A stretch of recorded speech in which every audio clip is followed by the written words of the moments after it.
Hello everyone, welcome back. And today I just wanted to talk about all the news surrounding Barcelona today. There's been some talk about Hansi Flick potentially being the next coach at Barcelona. There's also been some reports that Barcelona will be listening to offers for some of their key players this summer. And so I just wanted to talk about all the news regarding that. So first I wanted to talk about Hansi Flick, and I think right now he is one of the front runners to be Barcelona's coach in the summer. And right now he's without a club, and he also just changed his agent to Pini Zahavi. I think that's how you pronounce it. And a lot of Barcelona fans are excited about that idea because Pini Zahavi is one of Laporta's personal friends, and he's also the agent of Lewandowski. So he does have a connection to Barcelona, and a lot of Barcelona fans are excited about that. And I know I'm going to be making a lot of videos about the next coach for Barcelona because there's just going to be so many links in the summer because there are a lot of candidates right now. A lot of people talk about Thomas Tuchel, Hansi Flick, Julian Nagelsmann, Thiago Motta, Rafa Marquez. There's going to be so many names on the table, but I think right now, if I had to put the number one front runner, it would be Hansi Flick. And some Barcelona fans are asking the question, is this the right appointment for Barcelona? Does it match Barcelona's style? But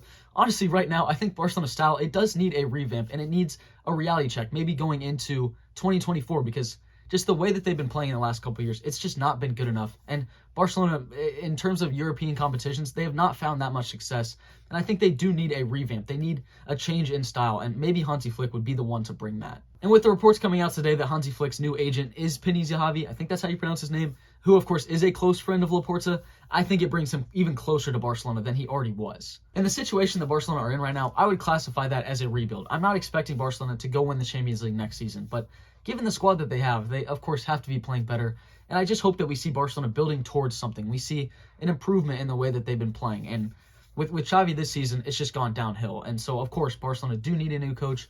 And is Hansi Flick the right man to take Barcelona forward? And he found a lot of success at Bayern. That was one of the most dominant teams that we've seen in the last 10 years. Of course, are we expecting him to change Barcelona to that within one season? Of course not. But he does have some exciting ideas, and I think he can bring an improvement towards Barcelona right now. So I'm sure we're going to see some more stuff about that soon. And it's not a guarantee that he's going to be the coach of Barcelona next season. But I think given the fact that he just changed his agent to a friend of Laporta, it brings him closer to Barcelona. And of course, in the past few days, we've seen more reports from Frenkie de Jong, Jules Koundé, Ronald Araujo, and now Alejandro Balde, which was really surprising to me. I already talked about the Frenkie de Jong situation. I do hope that he stays at Barcelona because I think he is one of the best players in the world in his position, but I would understand Barcelona listening to offers because right now his contract expires in 2026, and Barcelona right now are at risk of paying around $70 million to him in wages and then losing him on a free transfer in 2026. But for Ronald Araujo, I hope Barcelona don't even think about listening for offers. I hope they just renew his contract. Of course, you don't want to give him so much money, but he is one of the best players on the team. He's one of the most important players in Barcelona's starting lineup, and he is one of Barcelona's captains. So, of course, he does deserve a pay raise. But Jules Koundé was an interesting one, and I think a lot of Barcelona fans have maybe changed their opinion on him. And I also saw some comments from my video, and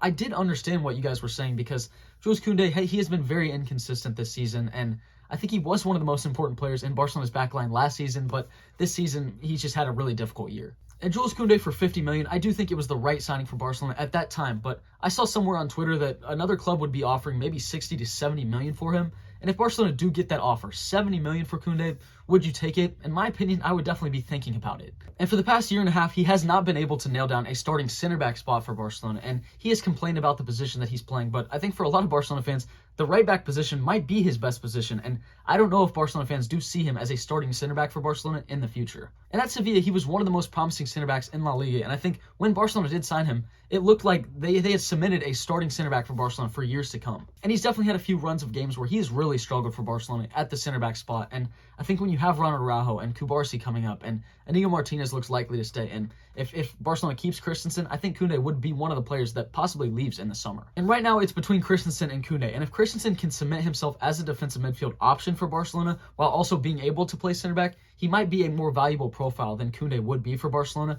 And of course, with Christensen, you're only probably going to get 20 to 30 million if you sell him in the summer. But with Koundé, because of his age and because of the amount that Barcelona bought him for, I think he would probably go for 60 to 70 million in the summer. And I also think that given the fact that Julian Araujo looks like he is going to return to Barcelona in the summer because he's had a pretty productive loan spell at Las Palmas, I think that right back position is also competitive. And Barcelona bought Julian Araujo for $5 million, and I think they are likely to use him. I don't think they're going to go try and sell him on because he hasn't had one full season at Barcelona yet. And I said in my keep or sell video that I would like to keep Koundé, but I think if a club is offering 60 to 70 million, I don't think I would like to keep him that much that I would reject a 60 to 70 million offer, given the other positions that Barcelona needs to reinforce. And then moving on to Alejandro Balde, I was very surprised to see the reports that Barcelona were thinking about listening to offers for him in the summer, and I just think that would be the wrong idea. And I don't see that those reports have much validity to them because I just think Barcelona, listening to offers for one of their most exciting players from their academy, it just seems like it's taking the club backwards, and I really hope that Barcelona's board wouldn't consider that. And I'll be honest, I think everyone saw it. Balde did not have the best year at Barcelona this season, but I don't think many Barcelona players did. I think almost every player was underwhelming this season.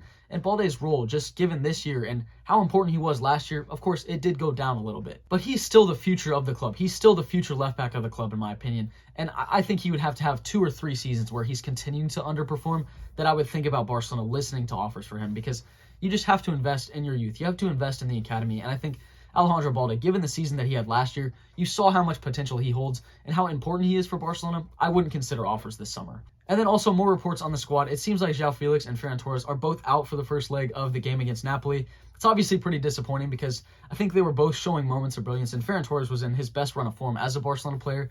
So it's obviously pretty disappointing that they're not able to play in the first leg. But given the players that Barcelona have and the fact that Napoli aren't in the best run of form themselves, I think Barcelona have more than enough quality to go on and get a result in that first leg. And then hopefully in the second leg, both Ferran Torres and João Felix would be available for Barcelona. And I think a lot of Barcelona fans on Twitter have been talking about Mbappe to possibly Real Madrid in the summer. I was probably going to make another video on that. And overall, I just had a lot of stuff to say about Barcelona. And I think they have themselves to blame for the situation that they're in right now, because financially they made such bad decisions that they're just not able to compete financially and sporting wise with the top teams around the world right now. And I saw some reports that Barcelona were looking to put $100 million aside to try and sign Rafael Leao from Milan in the summer, or try and sign Kvaratskhelia from Napoli. I just don't see either of those signings happening in the summer. And I think some people are panicking because of how good Real Madrid's squad will look next season. And if they add Mbappe, of course, I fully admit that it's going to be difficult for Barcelona to go win La Liga next season and for the years to come. But now is not the time to panic, because I think Barcelona are still on the way up. I think for a long time, under Bartomeu, we knew that there was a downward spiral happening at Barcelona, and it was basically inevitable when it was going to happen.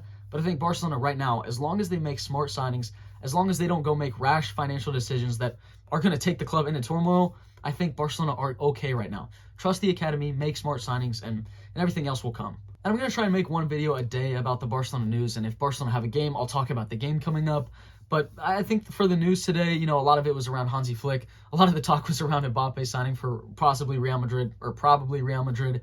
And then also Barcelona trying to sign Rafael Leao, Kvaratskhelia, and then also listening to offers for Jules Koundé and Alejandro Balde, which that was surprising. All this anticipation in the summer, I think this is going to be a big transfer window for Barcelona, because they have a lot of sales to make, they have a lot of departures to confirm, and they also have some signings to make. And I think given the fact that Laporta and the board saw this season that they had, and it was how underwhelming it was for Barcelona, I think they know they have a lot of work to do in the summer. And of course, the most important thing is to find a coach that's going to take you forward, because you can make all the signings you want, but if you hire the wrong person as the head coach, it's not going to work out anyways. So that's the main priority, is finding the right coach to take you forward for the next couple years. And overall, as always, thank you very much for watching my videos. I really do appreciate all the comments, all the likes. It means a lot, and it definitely keeps me wanting to make more videos. So thank you very much.